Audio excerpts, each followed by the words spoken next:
তো গরিবেরা তোমার কি হাল? আমার ঘরে নাই চাল, তাই গরিবেরা এই বালুর চড়েই খাই নিয়েছে। ও এই যে আমার ছেলে, একে নিয়ে আমি সংসার করছি বালুর চড়ে। আচ্ছা। এই যে আমার এটা ছোট ছেলে, বড় ছেলে, এটাই সবকিছু, এটাই আমার সবকিছু, এটাই আমার ভবিষ্যৎ। দেখি ঘরের ভবিষ্যতে চালটা দিতে পারি কিনা। আচ্ছা আচ্ছা। এই যে আমার ছেলে, এই যে। তো গরিবেরা এখানে তোমরা এখন কিসের জন্য আসছো? কিসের জন্য? কোনো কারণ নাই তো, আমাদের তো ঘরই নাই, আমাদের এখানে কেউ ঠাই দেয় না, তাই তো আমরা বালুর চরে আছি। তো গরিবেরা এইটা কি এইটা? এটা কেউ রাতের বেলা যদি আসে, ওই জন্য এটা যন্ত্র। ও আচ্ছা, যন্ত্র না? যদি কেউ আসে আমাদের অ্যাটাক করতে, আমাদের ঘর ও, আচ্ছা আচ্ছা। রাখা হয়েছে। তো এটা এখন কোথায় আছো গরিবেরা?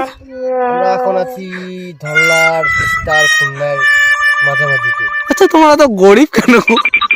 কি করবো, আমরা গরিব হয়ে গেছি এখন, টাকা পয়সা নাই। ও আচ্ছা আচ্ছা আচ্ছা। উপরওয়ালা বানাইছে, এত গরিব। ও আচ্ছা আচ্ছা। ধ্যাৎ, বাড়াচ্ছু কত তুই? বার লাগাইছে, ভিডিও করতেছে আবার। তাহলে ওরা মোবাইল বন্ধ কর, তাহলে কিন্তু মোবাইল এখন পথে ঢুকাই দিব। আচ্ছা আচ্ছা।